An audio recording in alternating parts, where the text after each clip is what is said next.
We are getting late, so I request all of you to please sit in their seat so that we can start the program.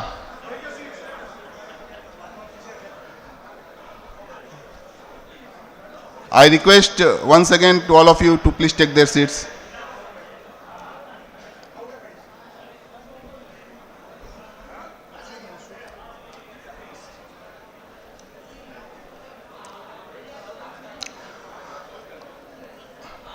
Good morning, all of you. I heartily welcome you all in the first technical session of our Grant Mega Event 16th Annual Conference of IPCA. We have just witnessed the inaugural session graced by our learned, beloved professional leaders of ICAI, the President and the Vice President. We are greatly thankful to them. Now we are going to start our first technical session, part 1. Among आया चालू नहीं हो गया हाँ वही तो आ जाएगी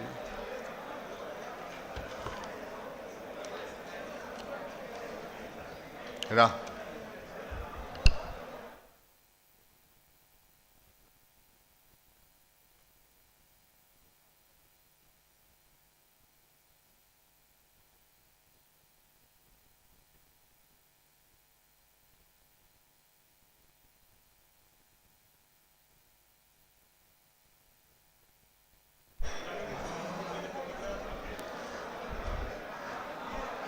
I request all of you to take their seats. देखून लें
We have just witnessed the inaugural session graced by our learned, beloved professional leaders of ICI, President and Vice President. We are very much grateful to them. Now we are going to start first technical session, part 1. Among us, we have one of the finest thinker and intellectual of the country, CA, Dr. Girish Ahuja. I request Rohit to escort CA Girish Ahuja ji. Further, I request the August gathering to give him a welcome with a thunder applause. Further, the session will be incomplete without a heavyweight moderator. So now we request CA Mahendra Nahata to take his place. Right now, I will read the brief profile of Mr. CA Girish Ahuja ji. Girish Ahuja did his graduation and post-graduation from Sri Ram College of Commerce, Delhi, and was a position holder. He is also a fellow of ICAI, a fellow chartered accountant of ICAI, and was a rank holder both in intermediate and final examination of the institute. Moreover, his profile is on the screen.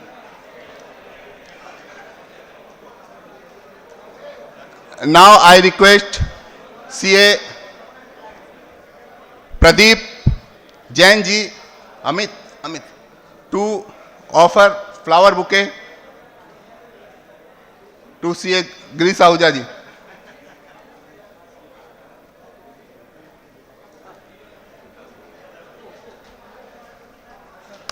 Thank you, sir. Now I request Kamal Bajoria ji to come forward and offer a flower bouquet to our moderators, CA Mahendra Nahata ji. Mahendra bhaiya.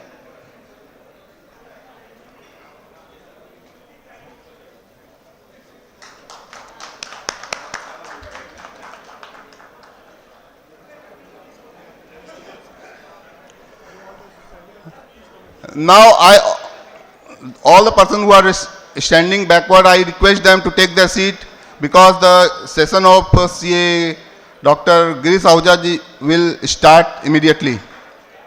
Please take their seats, please. Now I hand over the proceedings to our moderator, CA Mahendra Nahata ji. Thank you.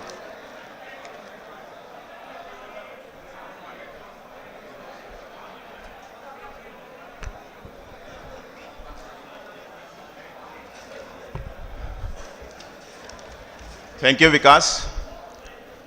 Good morning to all present here.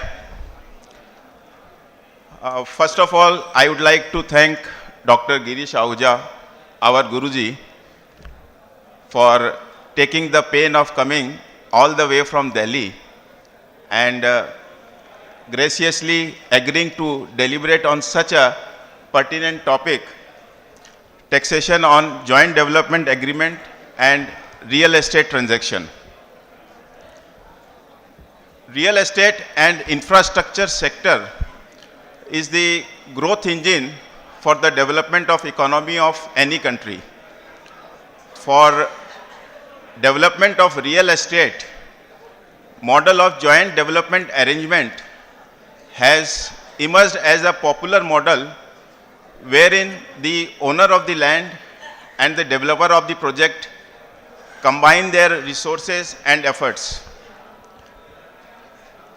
Under this arrangement, the landowner contributes his land and enters into an arrangement with the developer to develop or construct a real estate project at the cost of the developer.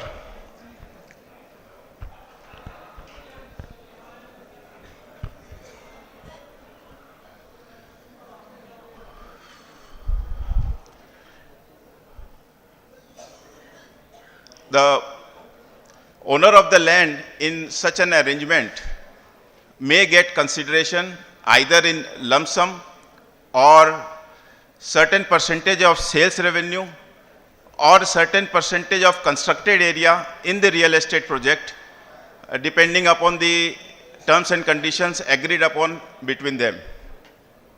So it is under such an arrangement where the landowner may get the better price for his land in comparison to what he would have got in case of outright sale of land. And on the other hand, developer is not required to make investment for acquisition of land at initial stage. So such an arrangement creates a win-win situation for both the parties. But certain income tax issues may emerge which have serious bearing of tax liability on the landowner as well as on the developer of the project. If we see from the landowner's point of view, certain income tax issues may come up, like whether the consideration for land received by the landowner is to be taxed under the head capital gain or business head. What would be the tax liability if capital asset is converted into stock in trade or business assets? In view of the provision of section 45(2) of the Act, another important issue could be at what point of time transfer of land takes place and income is to be recognized by the landowner, keeping in view the provision of section 2 clause 47 which defines the term transfer in respect of capital asset. will there be any impact on the meaning of the word transfer in view of the amendments made in section 17 and 49 of the Indian Registration Act and amendment in section 53A of Transfer of Property Act? Another issue could be how the sale consideration for land could be determined, particularly in the case of an individual or HUF, in view of the insertion of provision of section 45(5)(a), which was introduced in the statute book from assessment year 2018-19. What would be the tax liability if landowner contributes his land and that land is an agricultural land? Whether exemptions are available from capital gains in accordance with the provisions of section 54 to 54F. So friends, there are numerous challenges in the taxation of joint development arrangements, and we are very fortunate enough to have our Guruji here who will enlighten us on this matter and answer all our questions. And I'm sure we all are eagerly waiting to listen to him. So without taking much of your time, I would now request our Guruji to start his deliberation. Thank you. Can I go down? Can I go down? Yes. Sitting on the dais, the chairman of the technical session, CA Mahendra Nahata ji, CA Rohit Kejriwal, Rohit ठीक है, आगे number नाम लेना खतरनाक है, Rohit Kejriwal ji, and of course joint secretary sitting in the dais is CA Vikas Bathwal ji, chairman of the president of the VIP study circle, CA Vivek Kumar Banka ji, CA Sandeep Kumar Sureka ji, secretary Dilip Kumar ji, program chairman, senior vice president Rahul Rangota ji, Neeraj Agarwal ji, vice president, Anil Kumar Agarwal, treasurer ji, and sitting in front of me, the GST commissioner, Mr. Manoj Kedia ji, and Arpit Haldia ji, and then the Raj Singhania, मैं इसका नाम लेना है क्योंकि book तो यही कराता है मुझे हर बार, and Mr. S.S. Gupta ji, ladies and gentlemen, other dignitaries sitting in front of me, अगर मैं नाम नहीं लिया तो बहुत हैं, सारे ही हैं, बोले एक का लूँगा दूसरा का तो नाराज हो जाएगा, तो इसलिए नहीं कर रहा. So let me take you to now the discussion. And if you have any question, please keep on asking. Don't wait the session to be over. क्योंकि पहले ही चेयरमैन कमिश्नर साहब बैठे हैं, वो कह रहे हैं मेरा टाइम क्यों वेस्ट कर रहे हैं. लेकिन चलिए, पहले तो मैंने देख लिया कि मैंने जो when I saw this magazine or whatever the souvenir, income tax का एक पेज है और बाकी सब जीएसटी के ऊपर ही है. Just that. The only one article वो लिखा है और बाकी सब जीएसटी लिखा है. इसका मतलब इनकम टैक्स ज़्यादा आता है, ये अभी आया ही नहीं है जीएसटी हमारे समझ में, शायद ये प्रॉब्लम है अभी. Otherwise, I have been coming for income tax. Although the first question is of income tax only. Let me come to the journey. The earlier law. Let me take up.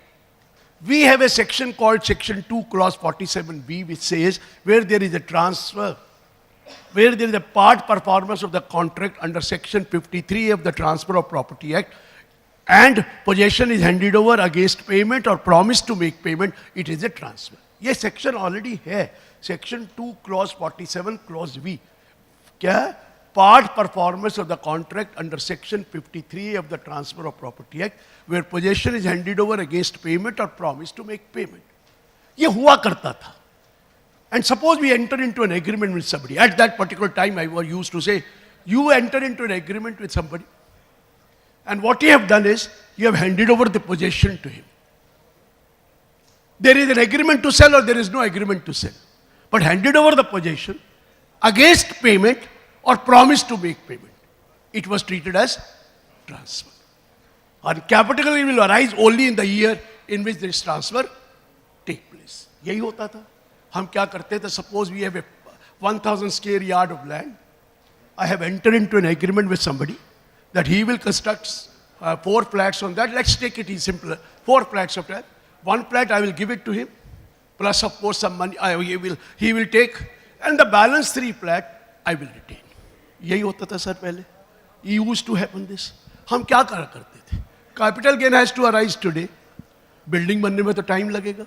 हमने उससे agreement किया, लेकिन we used to transfer the land to him. When we transferred the land, by way of maybe agreement to sell, no agreement to sell. It was treated as transfer. हम क्या कहते थे? We have transferred 25% of land to him. Am I right or not? 4 flats, 25% land. In consideration of that he will construct 3 flats on my land. Or maybe there is a building, he will demolish the building and then he will construct on the balance 75% 3 flats and give it to me. यही करा करते थे. हम capital gain उसी साल calculate करते थे, 25% दे दिया. तो कॉस्ट तो मैं मालूम है 25% की. We use to have index cost of that. अब कंसिडरेशन क्या होगा?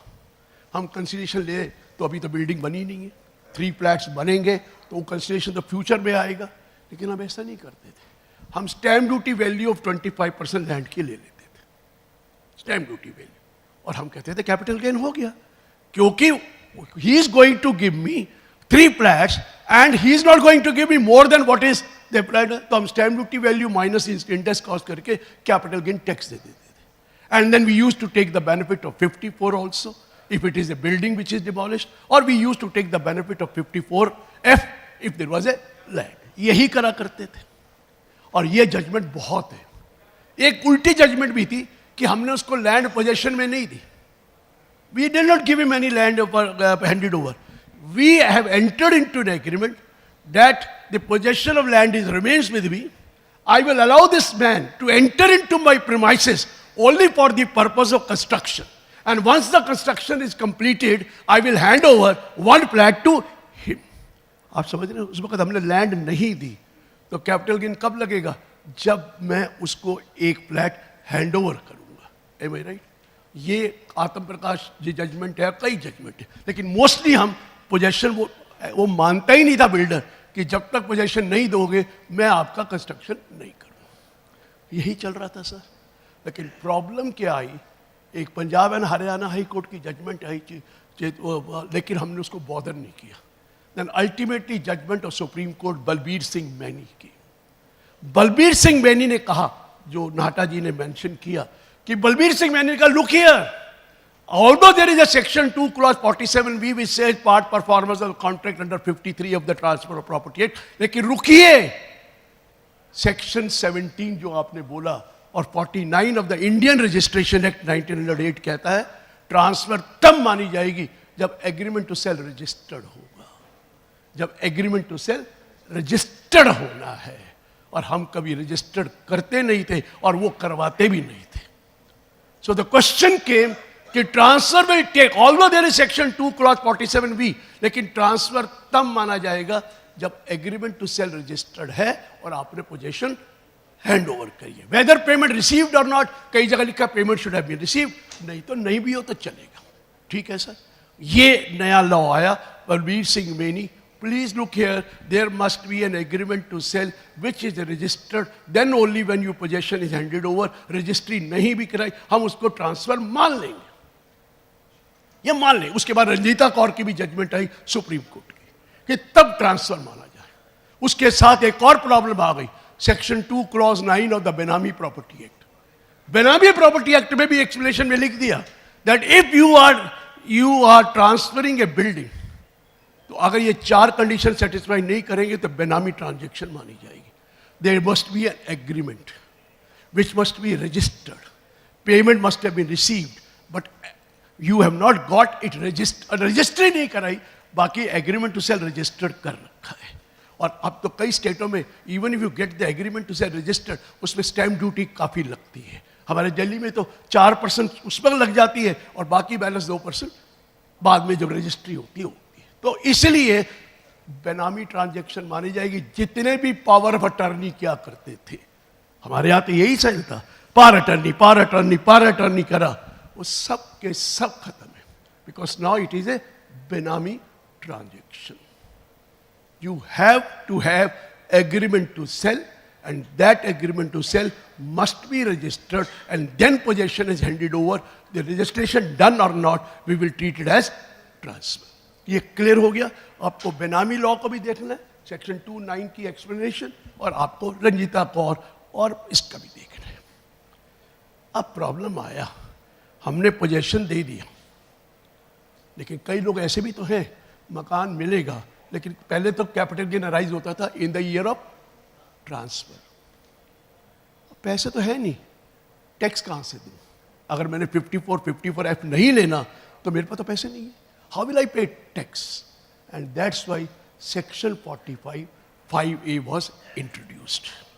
पर्पस ये था कि भाई मेरे पास पैसे नहीं हैं, मैंने एग्रीमेंट टू सेल रजिस्टर्ड कर लिया है, लेकिन मुझे तो 2 साल बाद मिलेगा फ्लैट, मुझे तो 3 साल बाद मिलेगा, कैपिटल गेन आज लग जाएगा।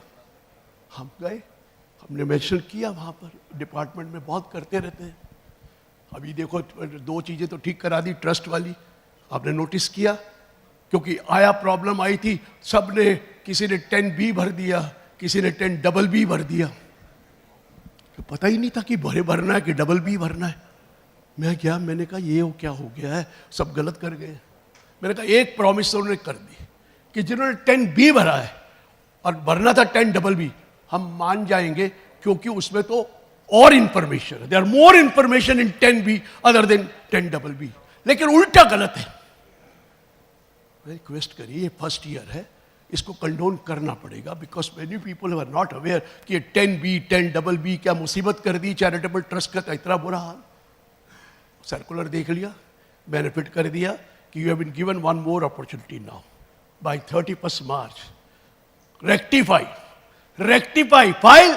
अगर 10B एप्लीकेबल है तो 10B डालिए, 10BB एप्लीकेबल है तो 10BB डालिए। और एक ये मुसीबत कर रखी थी 85% कि when you make a donation 85% will be treated as application. वो बाकी 15 का क्या है? वो बाकी 15 पे तो टैक्स लग जाएगा। अब ये क्यूमुलेटिव किया, अब क्लैरिफाई कर दिया, बाकी 15 डीम्ड अप्लाइड हो जाएगा, तो कोई टैक्स नहीं लगेगा। If I donate 1 crore to any other trust, पहले हम क्या करते थे, उसको 1 करोड़ को एप्लीकेशन मान लेते थे, और जो 85% को उसमें से ले। अब क्या है, 1 करोड़ को नहीं मानेंगे, 85% एप्लीकेशन मानेंगे। जो 50% है, हालांकि चला गया है, हम कहेंगे डीम्ड क्यूमुलेटिव, खत्म कर दिया, इसीलिए कोई टैक्स नहीं लगेगा। ये भी सर्कुलर अभी 3 आया, अभी मैं गया हुआ हूं, माने या ना माने 43B क्लॉज H, बेड़ा गर्क एक और रखा है। किसी ने बॉदर नहीं किया जब ये लॉ आया था। ये लॉ तो अप्रैल में आया हुआ है, आपने किसने देखा? याद तभी आता है जब लास्ट मंथ आ जाए, क्योंकि 45 डेज खत्म हो रहे हैं या 15 डेज खत्म हो रहे हैं। पार्लियामेंट जब बैठी थी तब भी नहीं किया। जब लॉ है तो पार्लियामेंट ही चेंज कर सकती है, और तो कोई चेंज कर नहीं सकता। रिक्वेस्ट किया है कि सर्कुलर बेनिफिशियल दे दो और इसको डेफर कर दो एटलीस्ट 1 ईयर। वो कहते हैं हमने लॉ कब बनाया? हमने नहीं बनाया, हमें तो फोर्स किया गया SME वालों ने। SME मिनिस्टर ने फोर्स किया कि भाई इसके लिए कोई तरीका करे। People are not making payment, although interest की प्राइबिलिटी शुरू से है, लेकिन कौन इंटरेस्ट दे रहा है और कौन ले रहा है, तो इसको डिसअलाउ करो तो अपने आप हिल जाएंगे। बहुत लेट हिले हैं हम, देखिए क्या होता है। मैडम सुनती कम है, मैं कुछ कह नहीं सकता है जी। सर देखिए सर, एक minute, central government does not पे टैक्स। उसकी टैक्स को डिसअलाउ होना है जो प्रॉफिट और gain from business and profession में कवर्ड है। गवर्नमेंट को क्यों तंग कर रहे हो आप? क्राउन डज नॉट पे टैक्स। क्या क्राउन पैसे टैक्स देता है? नहीं देता है, तो आप उसको क्यों तंग कर रहे हो? जिसकी इनकम बिजनेस एंड प्रोफेशन में टैक्सेबल होगी उसी को तो ये दिक्कत है, बाकी को थोड़ी है। सर देखिए, अभी पिछले मरे में एक और कहता है, गए थे ईद मनाने, रोजे गले पड़ गए हाथ। ट्रेडर को इंक्लूड करा दो। ट्रेडर SME है, लेकिन not for the purpose of इस 43BH। वो नहीं है, क्योंकि वो एंटरप्राइज। मैं कहां पे टॉपिक पहुंच गया, मुझे तो इधर टॉपिक पे आना है। चलिए coming back.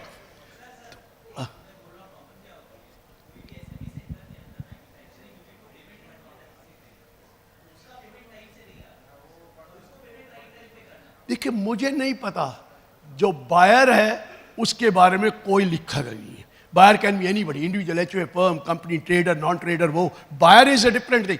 Buyer is one whose income is taxable under the head profit और gain from business and profession. ये सप्लायर के लिए है कि सप्लायर को पेमेंट इन टाइम मिले।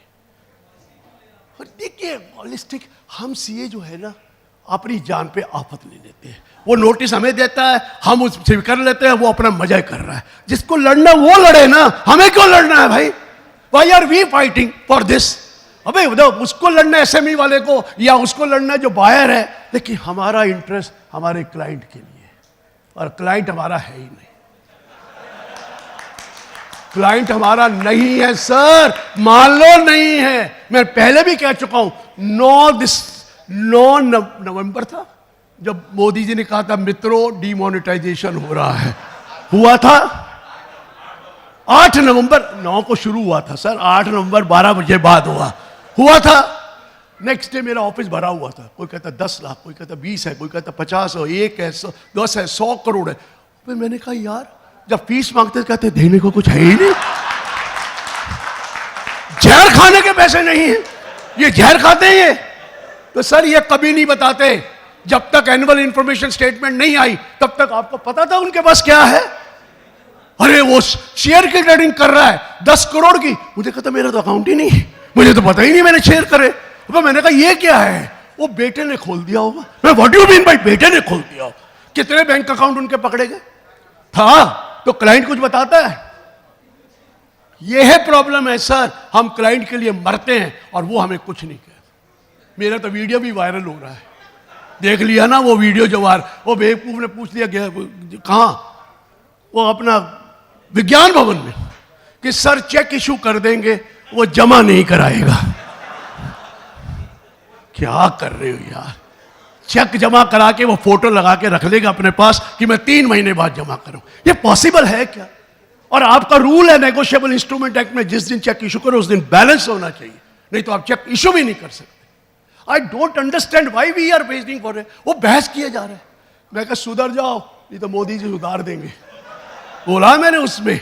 और मुझे पीएमओ से बड़ा लेटर आ रहा है, बहुत अच्छा किया आपने, इसको वायरल कर रहे हैं। मैंने कहा पद्मश्री दे दो, वायरल कर रहे हैं तो what are you trying to, I am telling you कि सर बदल जाओ, अब वक्त बदल गया है, वो जमाने चले गए, हमें सुधरना पड़ेगा। We have really worked very hard and really no one sitting here can say he has not worked hard. इतनी मेहनत करके अब ये क्लाइंट जो गलत काम करता है उसको भी सिखाइए बदल जाए। ये मोदी जी ने नहीं किया है, ये आर्टिफिशियल इंटेलिजेंस ने किया है। एक एक इंफॉर्मेशन आपके बारे में उनको पता है। They know much more than what you know about yourself. मैं पिछली बार भी मैं कह के गया हूं 3 फरवरी को, अरे बदल जाओ, वक्त बदल गया है। अब ऐसा ना सोचो कि आपके बारे में नहीं पता, सब कुछ पता है उनको। तो क्यों अपने बेइज्जती करते हैं? हम अपने क्लाइंटों के बारे में नहीं सोचे। जिसको तकलीफ है ना उसको कहो जाके लड़े। मैं क्यों लड़ूं इस बात के लिए? इंस्टीट्यूट ने रूल बना लिया है, they will never ask for any extension, क्योंकि बदनामी हमारी हो रही है कि ये तो एक्सटेंशन ही मांगते रहते। वो कहते हैं हम क्यों मांगे, जिसको जरूरत है वो जाके मांगे। क्लियर है सर? आ रहा हूं वापस, और लेसन देना पड़ता है ताकि आप ध्यान से सुनेंगे। अब क्लाइंट के बारे में बात नहीं करेंगे, वो गलत काम करता है और हमने किए। मैं क्या ही कहूँ, 100 चूहे खा के मैं हज को चला गया हूँ। आपने 99 खाया तो एक और खा सकते, इससे ऊपर नहीं खाना, फंस जाओगे। सो वक्त को सुधार लो, नहीं तो सुधर जाए। चलिए वापस आते हैं। तो सुनिए अब क्या हुआ। ये जो ये हुई तो सेक्शन 45(5)(a) आया। देखिए सेक्शन 45(1) में लिखा है the capital gain arises in the previous year in which transfer took place. जिस साल ट्रांसफर करोगे कैपिटल गेन आ रहा है। लेकिन अब 45(5)(a) क्या कहता है? Notwithstanding anything contain under 45(1). 45(1) में लिखा था year of transfer where there is a capital gain arising to an assessee. Capital gain arises to an assessee. Assessee कौन सा? Individual or HUF. From the transfer of any capital asset. कौन सी capital asset? Being land or building or both. देखिए word सुन लीजिए क्या है। Notwithstanding anything contained under 45. जो मर्जी लिखा हो capital gain arise in the previous year. Sorry sir, I Sushil ji को अब देखा मैंने, मैं वही चाहता हूँ सेंट्रल काउंसिल मेंबर को तो माफी लेनी पड़ेगी उनसे सर। चलिए, capital gain arises to an SSC.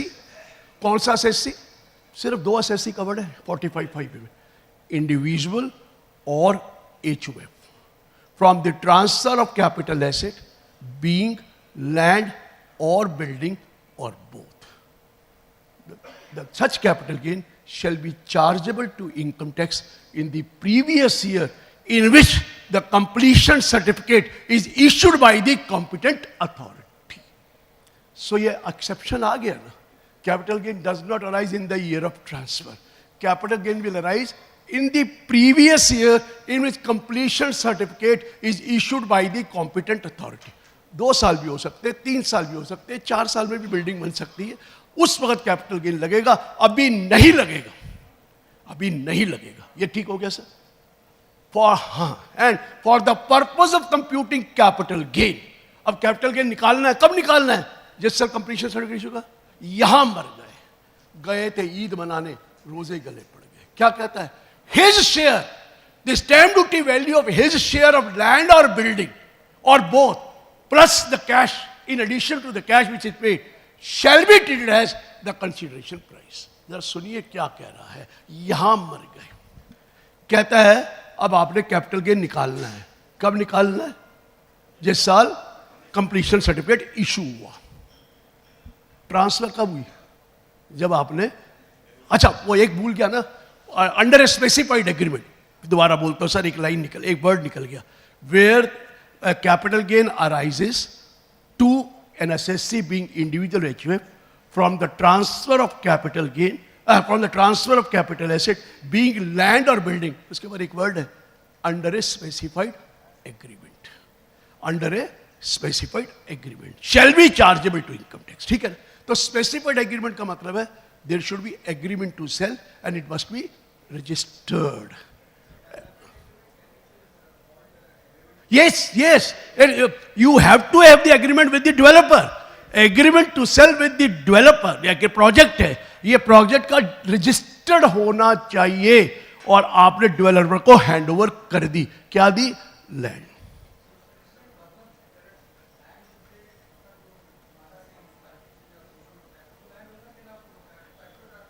तो क्या हुआ? क्या हुआ? हम ट्राई पार्टी एग्रीमेंट करेंगे. जब बेचेंगे इंतजार तो कीजिए, सब कुछ बताऊंगा मैं दोनों व्यू बताऊंगा, land owner view and the builder view also. Developer view भी आएगा. अभी मैं बोल रहा हूं एक स्पेसिफाइड एग्रीमेंट करना, रजिस्टर्ड करना जरूरी है. किससे किया? डेवलपर से. For developing housing project. Housing का मतलब रेजिडेंशियल नहीं है, it can be A commercial project also. Housing project का मतलब कोई भी प्रोजेक्ट हाउसिंग का है, आपने किससे एंटर किया? Joint development agreement with the developer. और वो एग्रीमेंट टू सेल रजिस्टर्ड होना चाहिए. और रजिस्टर करने के, अब कह रहा हूं रजिस्टर के टाइम पे आपने उसको पोजीशन हैंड ओवर कर दी.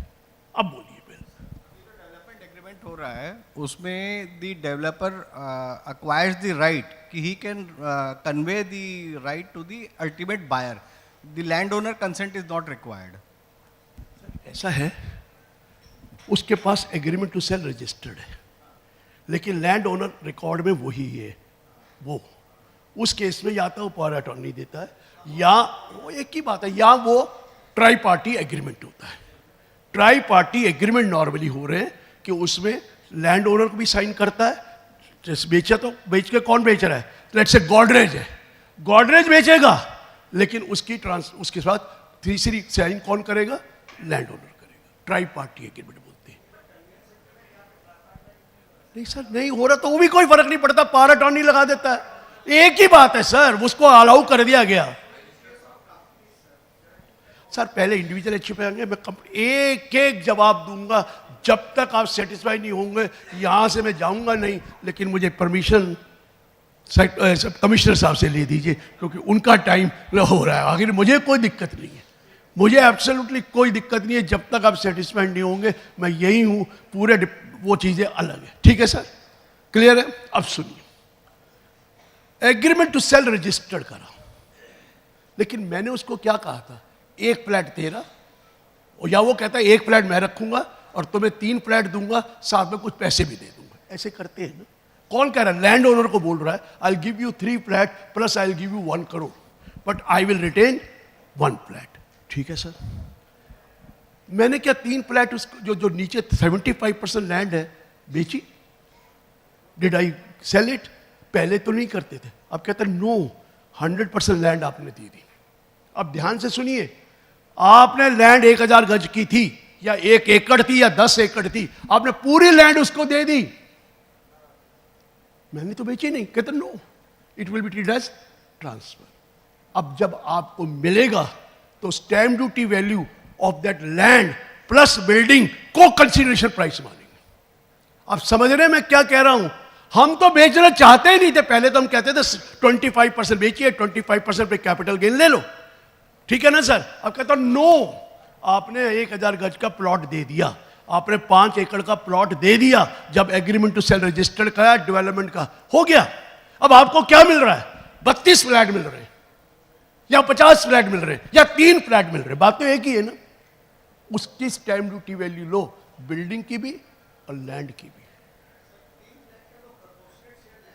तो अगेन पूरा लैंड का क्यों लें?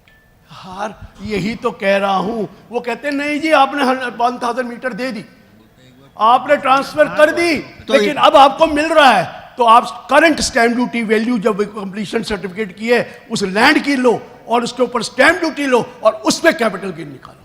तो sir this will be result in more taxation. मैं क्या कह रहा हूं? मैंने यही तो बोला, गए थे ईद बनाने, रोजे गले पड़ गए। हाँ, मैं यही तो कह रहा हूं कि लॉ ने क्लियर कर दिया है। मैं उनके पास गया था, फिर ये क्या कर दिया आपने? कहते हम कैसे डिस्टिंग्विश करें, ये छोटा प्लॉट है कि 100 एकड़ का प्लॉट है या 50 एकड़ का प्लॉट है, बड़ी बड़ी बिल्डिंगें मल्टी स्टोरी बन रही हैं। हम तो यही कहेंगे पूरा लैंड ले लिया और 32 फ्लैट आपको दे दिए, उसकी मार्केट वैल्यू निकालो। तो इसीलिए प्रॉमिस करने के बाद भी उन्होंने कुछ नहीं किया। तो सुन लीजिए मैं क्या कह रहा हूं, आपने पूरा 1000 गज का प्लॉट दे दिया, 25% नहीं दिया, 1000 मान लेंगे, तो आपको कॉस्ट मालूम है, आपको मालूम है ना उस प्लॉट की, इंडेक्स कर लेंगे। अब इंडेक्स किस डेट तक करेंगे बताइए? इंडेक्स किस डेट तक होगा? मैंने उससे एग्रीमेंट टू सेल किया, रजिस्टर्ड कर लिया और उसको दे दिया, और मुझे कैपिटल गेन लगना इन the year of completion certificate is issue. लेकिन याद रखना, ट्रांसफर मान ली जाएगी जिस दिन मैंने प्लॉट उसको दिया, और इंडेक्सेशन उस दिन की होगी। इंडेक्सेशन उस दिन की होगी, उस साल नहीं होगी जिस साल आपने कैपिटल गेन कमाया। क्लियर हो रहा है? हो सकता है 3 साल लग जाए, लेकिन मेरी तो इंडेक्सेशन उन्होंने 3 साल पुरानी करनी है, ठीक है ना। और अब क्या लेना है? Market value of 3 land, 75% land, market value of building, वही स्टैम्प ड्यूटी वैल्यू प्लस जो मनी मिली, ये लगाकर कैपिटल गेन लगाना। ये पहले समझ में आए तो आगे बढ़ूंगा। प्लीज मैं अगेन दोबारा बोल रहा हूं, आपने एग्रीमेंट टू सेल रजिस्टर्ड किया, अपनी लैंड उसको दे दी या अपनी बिल्डिंग उसको दे दी। बिल्डिंग का इसलिए ले रहा हूं कि आप 54 का बेनिफिट लेना चाहे तो, और लैंड इसलिए दे रहा हूं कि 54F का बेनिफिट वो तो उसी को मिलेगा जो इंडिविजुअल या HUF है, बाकियों को तो मिलना है, पर ये तो है ही इंडिविजुअल HUF। मैंने 1000 गज दे दिया या मैंने 1 एकड़ दे दिया या 100 एकड़ दे दिया, वो ट्रांसफर माना गया। कैपिटल गेन टैक्स कब लगना है? Not the year of transfer, capital gain will be leviable after 3 year और 4 ईयर्स। उस वक्त उस प्लॉट की स्टैम्प ड्यूटी, जितना पोर्शन मुझे मिला 75 या जो भी मिला, या 32 फ्लैट मिले तो 32 फ्लैट की stamp duty value including the land minus the amount of the land transfer, वो कैपिटल गेन लगेगा। ये क्लियर हुआ कि नहीं हुआ? इससे आगे तब चलूंगा जब आप कहेंगे ये बिल्कुल क्लियर है। ईयर ऑफ, हाँ जी, देखिए ऑब्वियसली कई जगह लैंड की कीमत अलग निकालते हैं और स्टैम्प ड्यूटी वैल्यू अलग निकालते हैं। कलकत्ता में वैसे नहीं। हाँ, लैंड वैल्यू भी उसी डेट की निकलेगी, लैंड वैल्यू भी उसी डेट की निकलेगी। जब नहीं, जब ट्रांसफर माना उसको इंडेक्सेशन उस डेट तक करना। ओके, लेकिन सेल के टाइम में जब आपको फ्लैट मिले उसकी स्टैम्प ड्यूटी वैल्यू लेनी है कंसीडरेशन प्राइस में, कॉस्ट में नहीं। इवन लैंड की भी उस दिन की वैल्यू लेनी है। वो कह रहा फ्लैट है तो फ्लैट इंक्लूडिंग लैंड होता है, तो वो क्या लैंड देखिए कई जगह फ्लैट भी तो कोठी बनी तो लैंड की अलग बनाते हैं, सुपर स्ट्रक्चर की अलग बनाते हैं। ऐसा नहीं है। वो फ्लैट जो आप कह रहे हैं वो मल्टी स्टोरेड कम्युनिटी बिल्डिंग में है, लेकिन हमारे दिल्ली में अगर बड़े बड़े घर हैं तो हमने अगर उसमें किया तो उस केस में क्या होता है कि आपको लैंड की market value, stamp duty value अलग निकालनी पड़ती है और ऊपर स्ट्रक्चर का रेट दे रखा है अलग निकाल, वो में नहीं जाएगी। तो 3 साल बाद तो लैंड की वैल्यू फिर बढ़ गई होगी, तो तो उसको बढ़ लेकर गई, तो अभी तो कह रहा हूं खाया पिया कुछ नहीं फिर भी टैक्स देना, यही तो लॉस है। खाया पी कुछ नहीं, टैक्स दे रहा हूं उसके ऊपर, जो लैंड मेरी थी उसके ऊपर भी टैक्स दे रहा हूं। Money transfer. चलो जब मनी भी दी, साथ सिर्फ मनी दी तो क्वेश्चन ही नहीं है, वो 45(5) लगना ही नहीं है। 45(5) तभी लगना है जब आपको कंसिडरेशन इन काइंड मिले, और इन काइंड के साथ आपको पैसे भी मिल सकते हैं।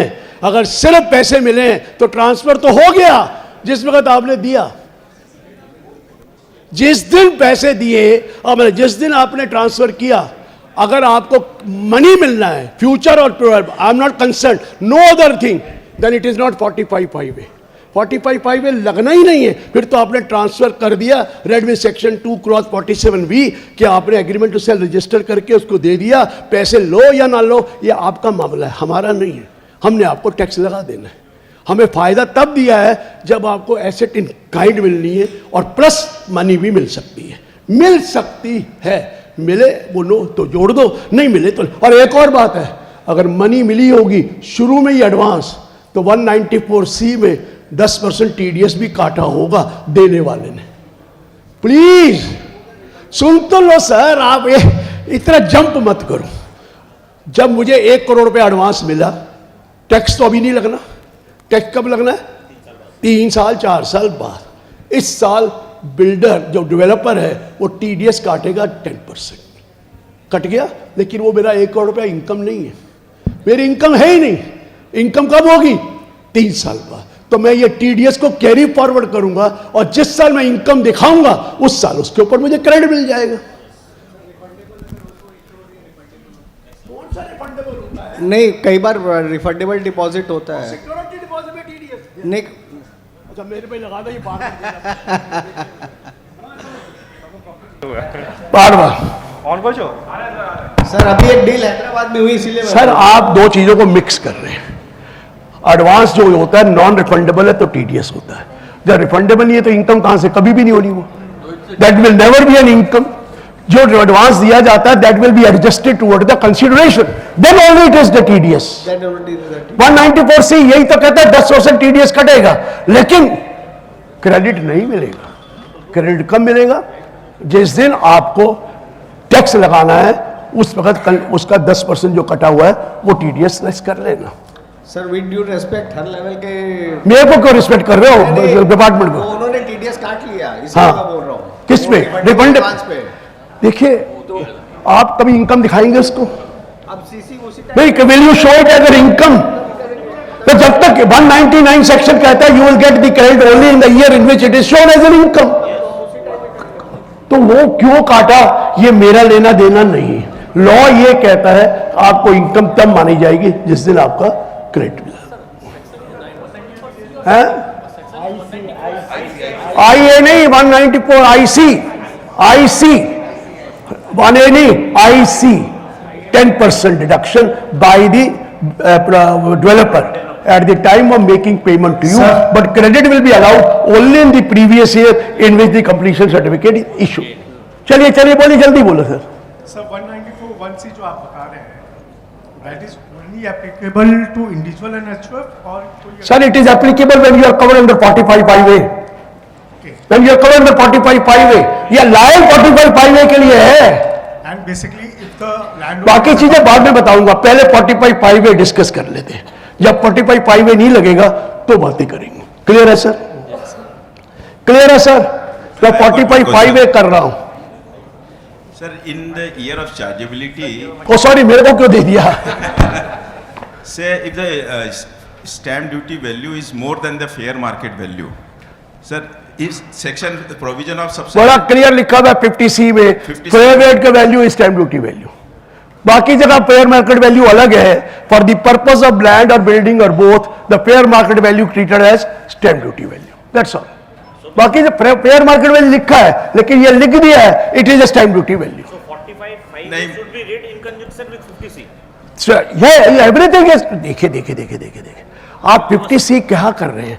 50C निकलेगा जब कैपिटल गेन निकालोगे, और कैपिटल गेन निकालने में आप फेयर वो ले ही रहे हो स्टैम्प ड्यूटी वैल्यू, वहां तो स्टैम्प ड्यूटी वैल्यू लिखा है We can 45.5। request for the valuation officer for value. उस सर वो देखिए फिर देखिए In case पहला stamp duty value is more than. Sir वो जब होता है नॉर्मल ट्रांसफर कर रहे होते हैं, नॉर्मल ट्रांसफर कर रहे होते हैं, इसमें नॉर्मल ट्रांसफर नहीं है Subsection 2 of 50C will not be attracted. in sir. case of वो तब होता है 45.5. 50C2 कह रहे हैं that if you are not satisfied the stamp duty value is more than what is the actual transfer price, तो उसमें है। इसमें तो लिखा है स्टैम्प ड्यूटी वैल्यू है, पॉसिबिलिटी नहीं है, वही। इसमें नहीं है पॉसिबिलिटी। पहला पॉइंट समझ गए? तो मैंने ये बोला, ये कौन सा पॉइंट ऑफ व्यू था, इंडिविजुअल का या एचयूएफ का, और उसके पास क्या थी, कैपिटल एसेट। अगर उसके पास कैपिटल एसेट नहीं है तो 45.5 तो लगना ही नहीं है। और एक और चीज है, 45.5 तभी लगेगा जब कंसीडरेशन काइंड में जी मिलेगी, सिर्फ मनी में मिलेगी तो 45.5 लगेगा नहीं। हाँ, काइंड के साथ मनी मिल सकती है, वो इट्स अ डिफरेंट थिंग। समझ में आ गया सर? ये कौन सा पॉइंट ऑफ व्यू है, land owner point of view. अब बिल्डर क्या करेगा अपने अकाउंट्स में, उसको भी तो अकाउंट्स बनाने हैं। ये तो मेरा है कि मैंने कैपिटल गेन नहीं लगाया और मुझे लगेगा जब मुझे मिलेगा, और मैं उसका 54 भी ले सकता हूं, 54F भी ले सकता हूं, वो बात की। बिल्डर कौन है, उसके पास लैंड नहीं है, उसके पास क्या है, कुछ नहीं है, वो कंस्ट्रक्शन कर रहा है, वो वर्क इन प्रोग्रेस दिखाएगा। उसके पास लैंड ओनर नहीं है, वर्क इन प्रोग्रेस अपनी किताबों में दिखाएगा। जो जो पैसा खर्चता जा रहा है वर्क इन प्रोग्रेस आएगा। अब जितना पैसा आएगा, अगर बेचेगा कौन, जो छोटा केस है 1000 गज में, उसने तो 3 फ्लैट आपको दे दिए, वो तो काम ही खत्म हो गया, वो बेच नहीं रहा है। वो क्या शेयरिंग हुआ, यूनिट शेयरिंग। लेकिन कईयों में रेवेन्यू शेयरिंग भी होता है, और कईयों में ये भी होता है, जैसे गोदरेज है, आपके पास 2 एकड़ जगह है और गोदरेज कहता है मैं बनाऊंगा, इसमें 200 फ्लैट बनाऊंगा, 50 फ्लैट आपके हैं।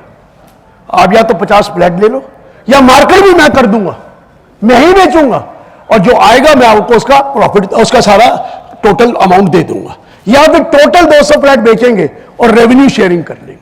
तीनों तरीके हैं सर, क्लियर है मेरा मतलब? मैंने एग्रीमेंट किया, अब मैं वो नहीं ले रहा छोटा वाला, अब ले रहा हूं, मेरे पास 2 एकड़ प्लॉट है, प्रोजेक्ट आया मेरे पास, मैं इंडिविजुअल हूं, चलिए यूएचयू वो आया। अब बिल्डर कहता है मैं इसके ऊपर 200 फ्लैट बनाऊंगा, मैं आपको 50 दूंगा, मैं 150 रखूंगा, या मैं आपको 100 देंगे। हमारे सवाल आता है, अगर वो फ्लैट दे दिया तो कंसीडरेशन इन काइंड आ गया मेरे को, या कहता नहीं बेचूंगा भी मैं, मार्केटिंग भी मैं करूंगा, तब प्रॉब्लम आती है। अगर मैंने को दे दिए और मैं खुद बेचूं तो डिफरेंट है, लेकिन वो कह रहा मैं ही बेच देता हूं, गोदरेज यही करता है, कोई बात नहीं, वो वर्क इन प्रोग्रेस दिखाता रहेगा और एक एस्क्रो अकाउंट खोल देगा, जो पैसा आएगा आपका भी उसमें डाल देगा। टीडीएस किसका कटेगा, 194(1)(a) में गोदरेज का कटेगा, आपका नहीं कटेगा, 1% ही तो है, और आप गोदरेज वाला आपको पैसे दे देगा, उसमें कोई टीडीएस नहीं कटेगा। ये तरीका वो करते, तो वो क्या करते, अपनी किताबों में वर्क इन प्रोग्रेस दिखाते हैं, अपनी किताबों में वही प्रॉफिट कैसे दिखाना है, completion method, percentage of completion method 25% वाला वही करते हैं। बेचता कौन है, गोदरेज खुद बेच रहा है, कर लीजिए। और वो इसके अकाउंट्स बना क्या रहा है, अपनी बैलेंस शीट में क्या दिखा रहा है, वर्क इन प्रोग्रेस। वो तो उसका स्टॉक इन ट्रेड ही है ना, हालांकि उसकी लैंड नहीं है, लेकिन जो खर्चा कर रहा है स्ट्रक्चर में वो तो स्टॉक इन ट्रेड है, वो स्टॉक इन ट्रेड के हिसाब से टैक्स देता रहेगा। और जब आपका पोर्शन नहीं दे रहा, बेच रहा, तो आपको दे देगा। अगर बेच रहा है तो वो उसके बाद उसका शेयर कर लेगा इंडिविजुअल। वो जो शुरू में 1 करोड़ रुपए एडवांस दिया है, उसको डेवलपर अपने बुक्स में कैसे दिखाएगा? देखिए एडवांस, तो बट वो जो बाकी पैसे देगा 1 काट लेगा। नहीं, तो वो उसके कॉस्ट में कब ऐड होगा, सर, डब्ल्यूआईपी में? सर वो तो देखिए, कॉस्ट एक्चुअली, वो पूरी कॉस्ट उसमें 1 करोड़ भी ऐड कर रहा है, वो ये कॉस्ट नहीं है, लेकिन जब आपको दे रहा है वो 1 करोड़ कम करके आपको दे रहा है ना, एडजस्ट कर रहा है।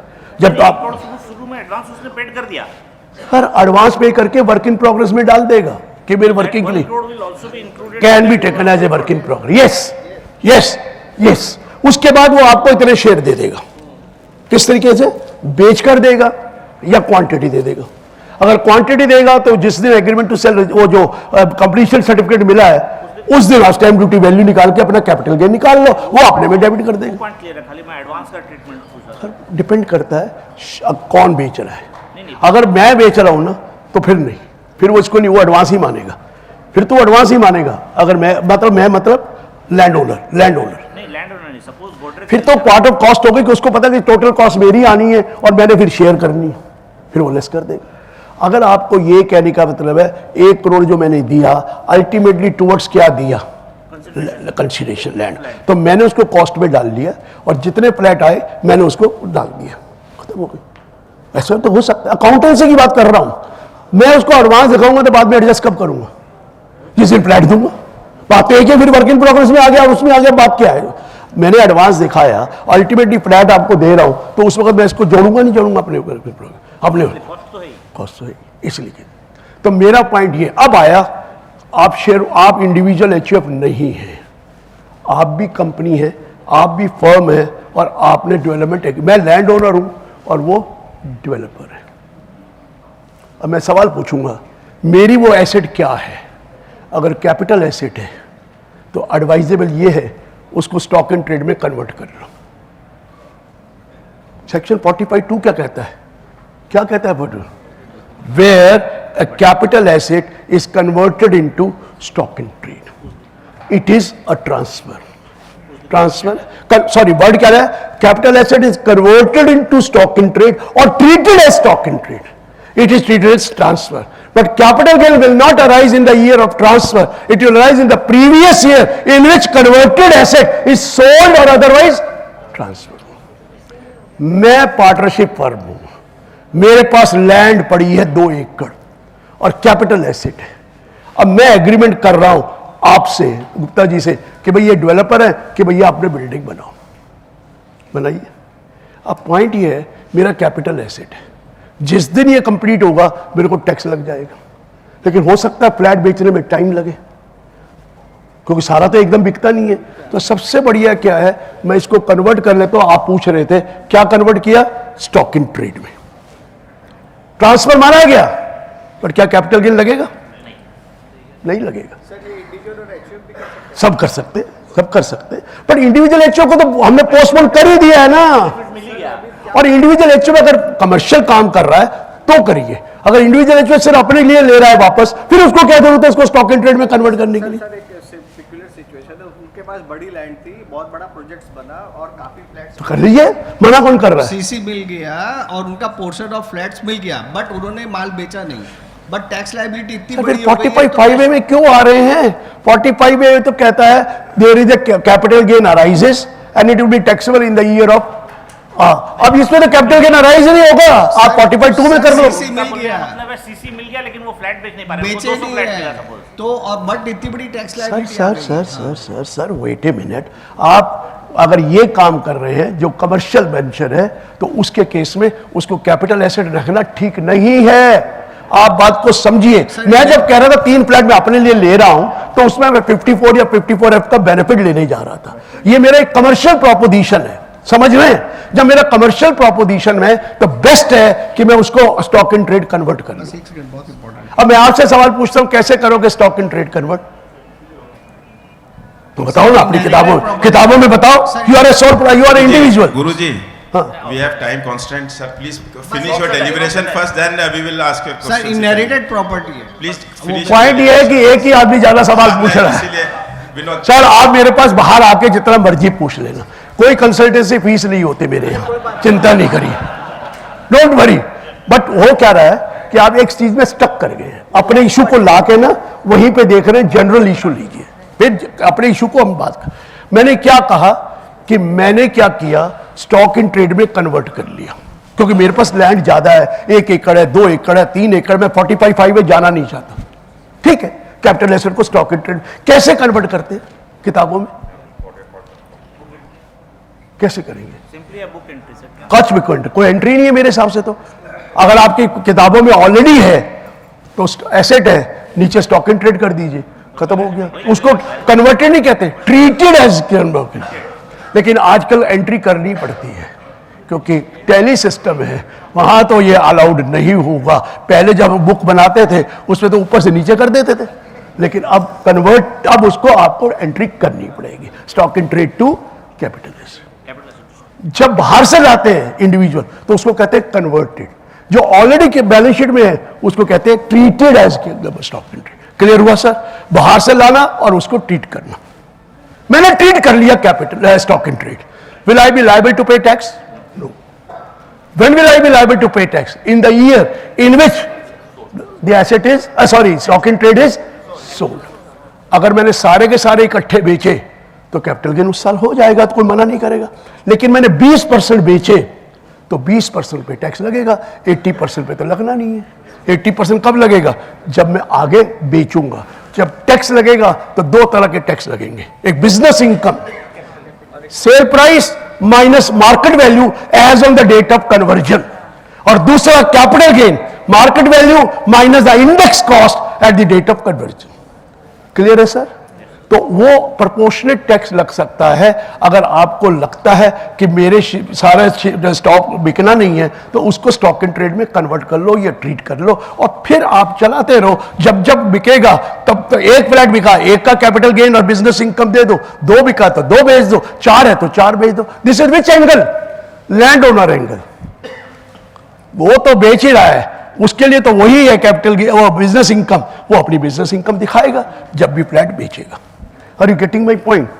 ये लैंड ओनर एंगल है। तो there are ways and means, you want to take the benefit of 45(5)(a), you are allowed to take it, but there the capital gain in lump sum will arise in the previous year in completion certificate is issued. But if you want to convert capital asset into stock in trade, you are not falling under 45(5)(a), you are falling under 45(2).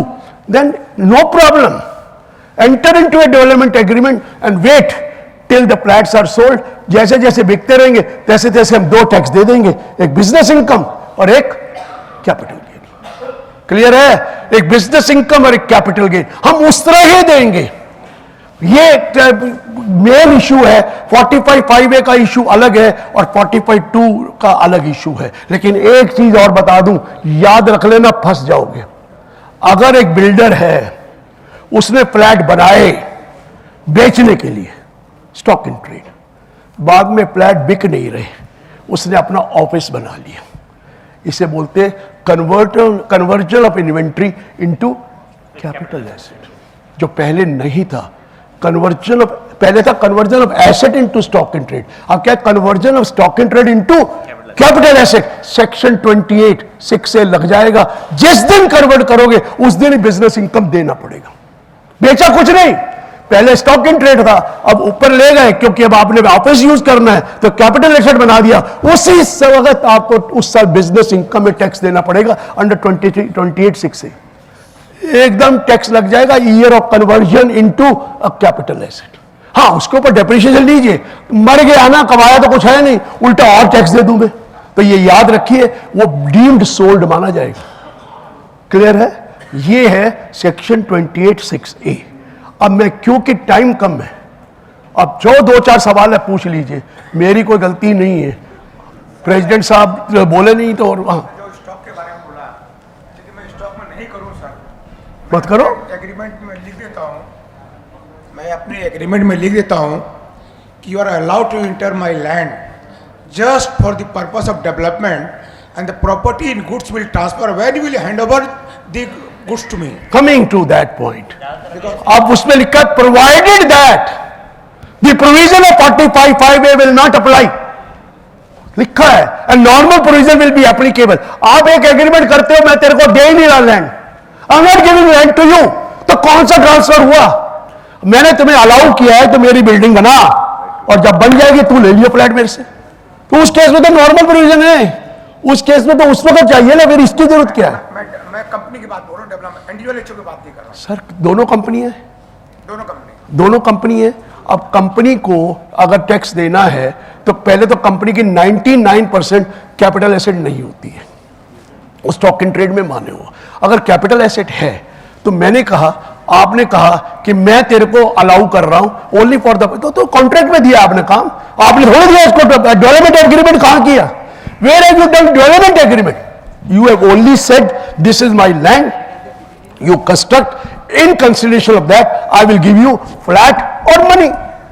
वो तो GST की बातें भी सुन लेना, उसमें मैं कुछ बोलूंगा नहीं, क्योंकि जीएसटी का भी इंप्लीकेशन है उसमें, मैं पहले बता दूं। तो अगर मैंने कन्वर्ट कर लिया ही नहीं है और मेरी इच्छा ही नहीं है 45 डालने की और मैं कह रहा हूं कि मेरी कैपिटल एसेट ही रहेगी, तो ठीक है ना, कर लो ना, मैंने मना कब किया है? लेकिन उस वक्त आप बनवा रहे हैं, ओनर कौन है? आप। वो जो कंस्ट्रक्शन है वो आप ही की है, वो आपके बिहाफ पर बना रहे हैं और आप उसको कंसिडरेशन क्या दे रहे हैं? Instead of what you call money, you are giving him asset in kind. कर लो, ऐसा करता कोई नहीं है, क्योंकि मर जाएगा बिल्डर, उसके हाथ में तो कुछ भी नहीं है, पोजेशन भी नहीं है और मॉल बना के भी आप ही का मालिक है, वो कभी करेगा? कभी एग्री नहीं करेगा जब कुछ कर लो। हाँ, दोनों कंपनी अपनी है, फिर जो मर्जी करो। समझ में आया ना? वो चीज अलग है। अदरवाइज कोई एग्रीमेंट नहीं करता आउटसाइडर। बिल्डर तो पहले कागज लिखवा के अपने नाम करता है, फिर बात करता है। जब तक उसको, और झगड़ा तो करना ही करना है उसके बाद में, मोस्टली तो झगड़े हो। इसलिए मैं पहले बता रहा हूं, बी क्लियर अबाउट इट। जो आप कह रहे हैं वो ग्रुप कंपनी में हो सकता है, अदरवाइज नहीं होता है। क्लियर? हाँ, तभी तो कह रहा है प्रोवाइजो ये कहता है कि अगर आपने उसको बिफोर कंप्लीशन सर्टिफिकेट में ट्रांसफर कर दिया तो हम नॉर्मल प्रोविजन लगाएंगे। पढ़ो ना प्रोवाइजो में क्या लिखता है कि if you have transfer the asset before the completion certificate is issued by the competent authority, then it will be treated as transfer of the previous year, जब आपने उसको ट्रांसफर करे, and the normal provisions of the income tax will apply। अगर आपने convert किया हुआ है तो प्रोपोर्शनेटली नहीं है, फिर तो अगर आपने उसको कन्वर्ट किया हुआ है इनटू स्टॉक इन ट्रेड तो प्रोपोर्शनेटली कर सकते हैं, नहीं तो एसेट तो पूरी बेचोगे ना। फिर कैसे आप कहते हैं कि मैंने एसेट बेची या फिर उतनी लैंड बेची उतनी लैंड, कैसे पार्शियल करोगे? उसका पार्शली करोगे ना। तो इसलिए तरीका ये होता है इसको स्टॉक एंड ट्रेड में करके फिर बेचो, और आप बेच सकते हैं before the completion certificate is issued, then 45(5)(a will not be. 45(5)(a benefit क्या दे रहा है कि टैक्स आज नहीं मांग रहा, लेटर मांग रहा है, और ये प्रोवाइजो कहता है टैक्स उसी साल लग जाएगा जब आपने वो प्रोजेक्ट का आसान बेच दिया। Normal provision. क्लियर है सर? थैंक यू गुरुजी। बस टाइम नहीं है सर, मैं तो सर भाई एक दो लास्ट टू क्वेश्चन सर, चलिए बोलिए। Suppose to finish this session by 12। पहले जरा देना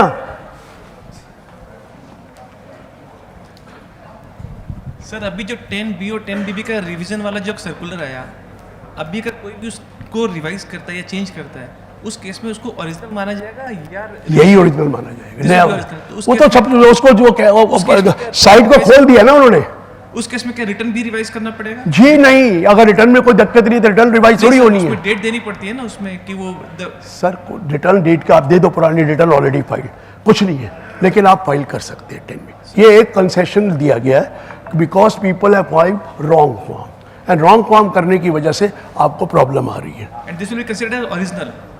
this will be considered, don't worry.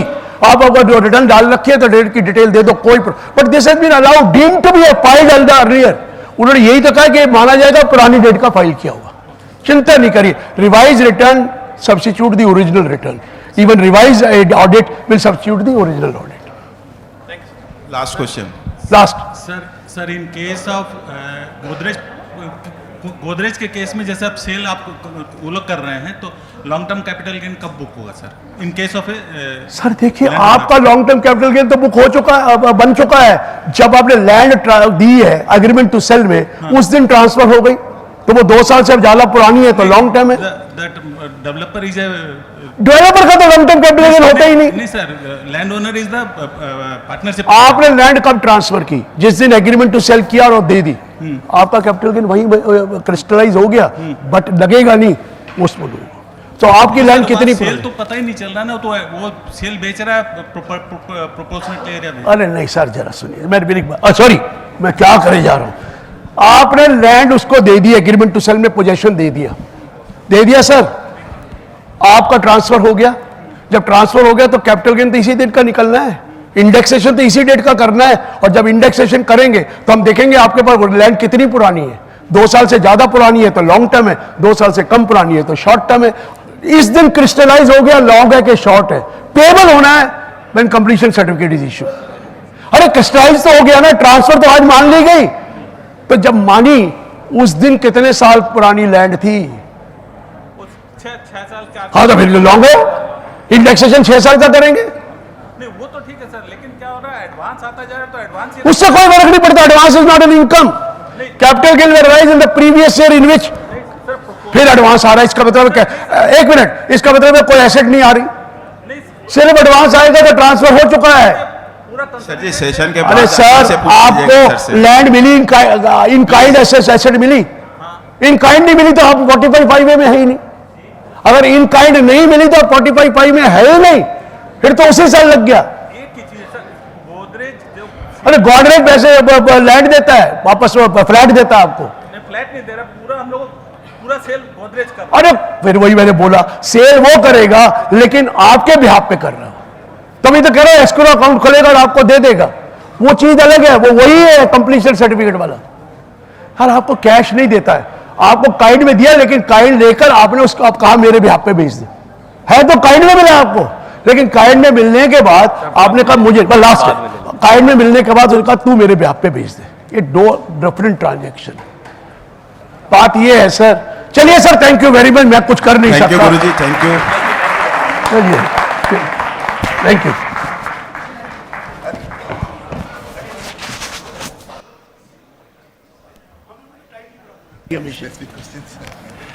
Thank you, Guruji. As always, you have explained the provisions of income tax relating to joint development agreements in a very simple and lucid manner. The provision of section 45(5)(a), sir, which we have discussed, is not fair to the SSC. It's not fair. चित्त में जीता पट तुम्हारे, दोनों चीजें तुम्हें दे दे। एक तो कहा कि बाद में टैक्स दे देना, अब कहते हैं कि नहीं क्योंकि आपने लैंड की कीमत नहीं ले ली। तो सोच के दीजिए, मत कीजिए। एग्रीमेंट करना है तो हिस्सा करिए, नहीं तो टैक्स उसी वक्त दे दिए ना। ये हो नहीं सकेगा। मैंने बहुत कोशिश की, लेकिन बड़े वाले तो कोई परेशान नहीं है, जो बड़े प्लॉट हैं। परेशान वही है जो 500 गज वाला, जो 1000 मीटर, वो कहता है मुझे क्या फ़ायदा हुआ, मुझे उसका कैपिटल गेन टैक्स देना पड़ रहा है, स्टैम्प ड्यूटी वैल्यू का जो इंक्रीज हुआ है, भाई इतना फर्क है। No, sir, indexation benefit should be given till the date year of chargeability, because there is a gap, maybe a gap of more than 2-3 years, and indexation is available only up to the date of transfer. नहीं है ना, वो transfer नहीं मानी जाएगी, फिर पहले उसको ट्रांसफर मांगते हैं, वो है दिक्कत उसमें। तो मैंने तो बोला ना, गए कि ईद मनाने रोजे गले। Anyway, thank you, Guruji. May I now request CA Rohit Kejriwal to offer a formal vote of thanks. Thank you, CA Mahendra Nataji. On behalf of IPCA, I would like to thank CA Dr. Girish Ahuja sir for sharing his expert insight on taxation on joint development agreements and real estate transactions. Sir, you explained that said topic in a very nice and lucid manner. The session was very informative, informative, and I am sure it will give value addition to our professional knowledge. Now I request to CA Rajesh Jalanji to come forward and offer a memento to CA Dr. Girish Ahuja ji.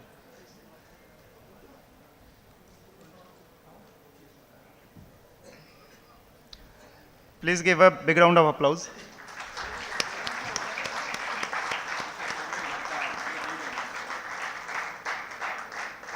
Thank you, Rajesh ji. I'd like to thank CA Mahendra Nataji for coordinating the session very nicely.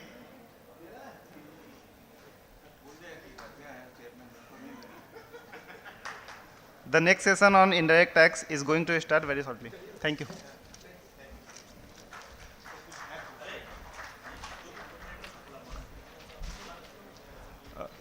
CA Amitabh Goyal ji.